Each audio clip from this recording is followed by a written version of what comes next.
J Jinx! Truck stop!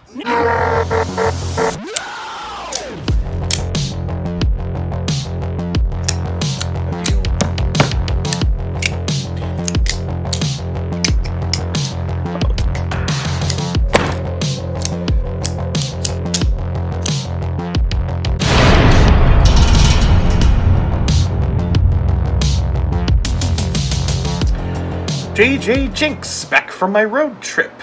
One of the stops I made on the way back was at that massive Cabela's that's off in Pennsylvania, off the turnpike. And I bought a few things to share with you. When I was at Smoky Mountain Knife Works, I bought this M-Tech knife in a plastic, waterproof case.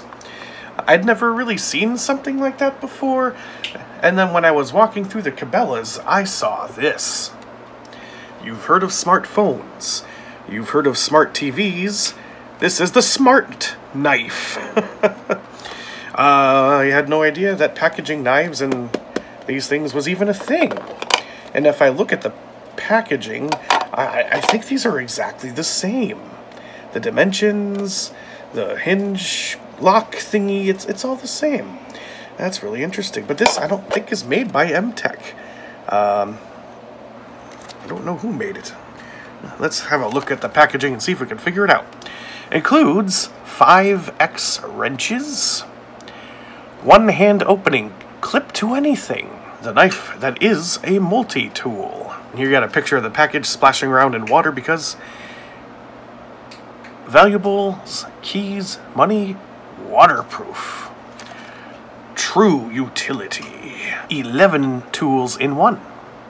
See, there's a whole toolbox right there. Knife, bottle opener, drivers, cutter, ruler. And on the back, you've got the features. You got a belt cutter, or the wrenches, the knife, the bottle opener, screwdriver, ruler, and clip. Kind of a neat looking thing. And on the bottom, oh, here's where we might be able to find the manufacturer. TU-573 Smart Knife. Alliance Consumer Group in Fort Worth, Texas. Designed in UK, made in China. This knife was brought to you by multinational efforts. Alright, let's bust it open and have a look. It wasn't that much money. I want to say it might have been around the same as this one, 10, 12 bucks. No, the bottom of the case actually says True Utility on it. And it does not on this one. Interesting. But yeah, otherwise they're exactly the same. Okay. Oh. And they include a little catalog folded into here. Make it small. Make it useful. Make it work. Sounds like my love life. And in the photo we have a plethora of little doohickeys and tools and knives, and this looks like the Leatherman skillet tool. Interesting. That looks like the knife we got. This one even looks like a multi-tool I think I might have seen from Gerber or something. Huh. Well, anyway. Let's have a look at the knife. Excuse me. Multi-tool. And everything on it is labeled. I actually appreciate that, because sometimes some of these multi-tool type things, especially like the credit card ones, there's stuff on there like I have no idea what it is. So the fact that it tells you, I think, is pretty nice. Not sure about the utility of having a ruler in that position. It's on a curved piece of material. The ruler itself is straight. Oh, and it includes a little, by the way, this is 90 degrees, so now they can say they got a protractor. I also appreciate how it's in centimeters only. You rarely see that. Then again, it was designed in the UK. So we got the clippy thing, the belt cutter thing, bottle opener. Okay, let's have a look at the blade. I don't think this is assisted open. Oh, God. What a detent on that. Probably a good thing, but wow. That was not easy to do. Oof. That feels very rough. Oh, interesting. You can see a little peg thing moving there. It's a frame lock. Okay, and that's about it. Hand feel is okay. Tiniest bit of jimping here. Pretty smooth all around. Chamfering feels okay. The only thing I don't like is my pinky goes into the clip part. So if you want to clip your keys to it or something like that, it's got to find a way to hang out the back of my hand. Hopefully, I'll never have to use this thing. Next up, they had these things all over the frickin' store. Like, archery, here's a bunch of knives. Guns, here's a bunch of knives. Hunting vests, I mean, they had thousands of these on site. Lots of different colors, too.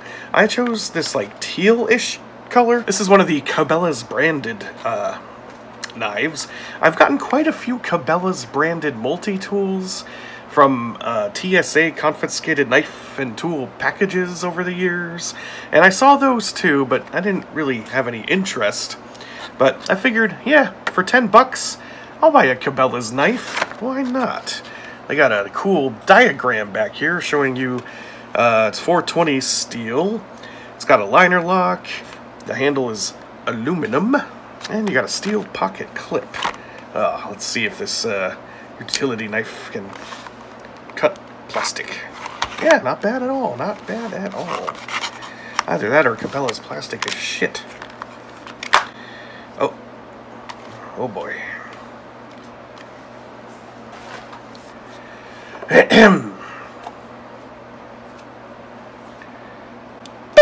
Alright. Well, we have a blade with a, looks like a gray painted finish. The aluminum scales are shiny and sparkly. That's attractive. The lockup out of the box looks good.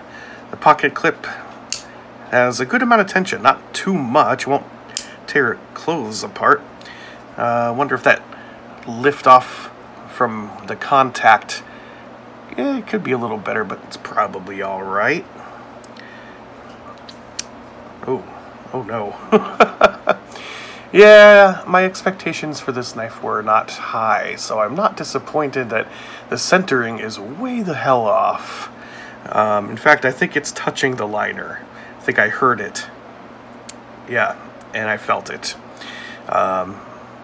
Okay. Well, par for the course. That means this must have a lot of blade play, right? It does. I'll have to deal with that if you wanted to use this, but the opening and closing is pretty smooth, probably because the pivot's loose. And it is riding on Teflon bearings, or washers, or spacers, or whatever. Yep, for 10 bucks, it's not going to work for you right out of the box if this is the typical experience, but if you're a big fan of Cabela's, you can collect them all the different colors. Yeah, let's see what happens if I tighten that up. What direction do I need to go? I actually need to tighten this one, it looks like.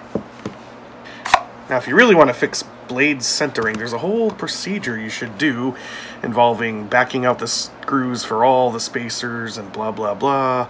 Don't really want to go into it right now, but... oh yeah, that screw was very loose. Now the centering is... perfect. A little bit of Loctite and you'd be good to go. And now it's a lot less smooth. That's okay. It would break in over time. A little bit of grease. Probably still flickable. Let's try it. Yeah. So, if it came out of the box like that, I would be a lot happier. There is zero blade play now, so yeah, it just needed some tightening up, and now it's okay. And I kind of like the look of it. Cool. Couldn't complete my road trip without getting something from Buck Knives. It's the 285 Bantam. Now, I have a few Bantams, but none like this. I have a Bantam that I think is a white base with a real tree pattern, so it kind of looks wintry.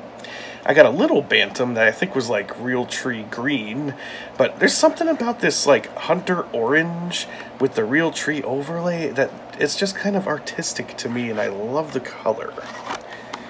Now the Bantam is their ultra budget line, so I've carried and used Bantams before, and I know what to expect going in. It's a cheap folder that isn't really made to, you know,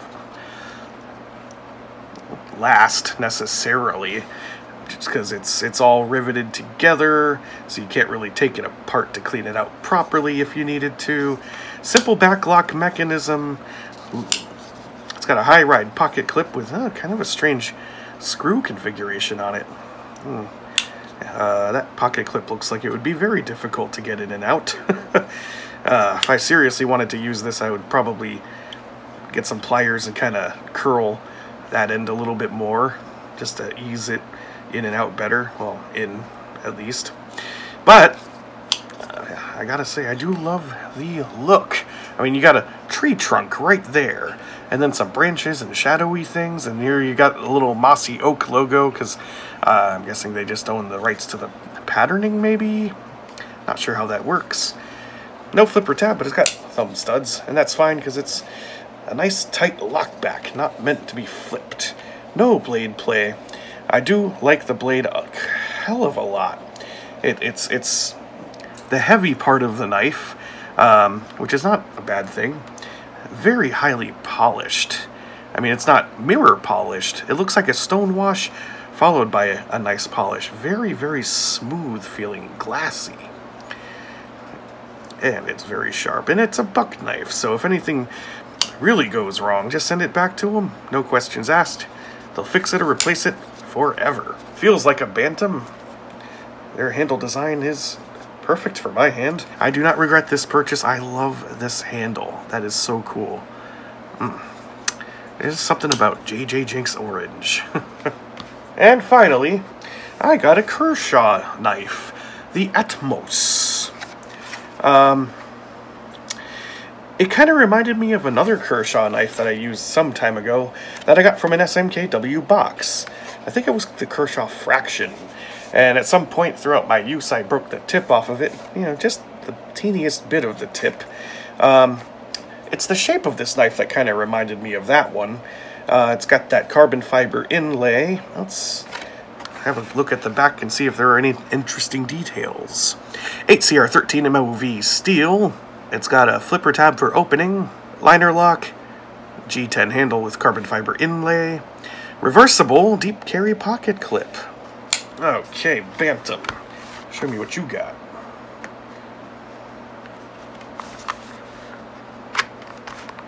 Oh yeah, there we go. Nice. We have another pick. Wow. This knife is very light. Yeah, it is very, very reminiscent of the Fraction. The Atmos has a pretty smooth pivot. What is this thing riding on? It feels like bearings. It looks like bearings. You know what? That's really hard to tell. I'll take that back. I don't know what it's on. Packaging didn't say. The pocket clip is excellent looking. Looking forward to trying it out. The spacer's got some jimping on it, which leaves you with a little lanyard slot. Oh, they provide you with a little plate and screws for the other side of where the pocket clip can go, just to fill in that little gap. That's nice. Interesting artistic work on the pivot screw. You have these sort of three milled out pieces concentrically around the circular pivot post thing. It's a narrow knife. Good centering. This jimping, it's subtle. That's fine. It's there. I appreciate this design where the jimping ends. You have this little piece of metal that almost perfectly corresponds to the G10 flat parts right here. That's just an aesthetically pleasing aspect of the knife, in my opinion. Jimping on the flipper tab, giving you a nice grip, and it flings out with fury. Yes, the Kershaw Atmos. I'm sure it's sharp as hell. Yeah, kind of hard to tell by doing this. I do it all the time, and I'm like, oh, that's not sharp. Oh, that's sharp. But yeah, really, once it gets to a point, you can't tell. Sienkiewicz design. I think that was also the name attached to the Fraction. Small, light, comfortable. This is a great knife. I do not regret my purchase. And you can operate it one-handed just fine. Look at that. I was able to get it to drop shut out of the box. No grease or oil required, just Bam. Good job, Kershaw. I'm a fan of the Atmos. Those were my purchases from Pennsylvania Cabela's towards the end of my road trip. This has been JJ Jinx Truck Stop Night!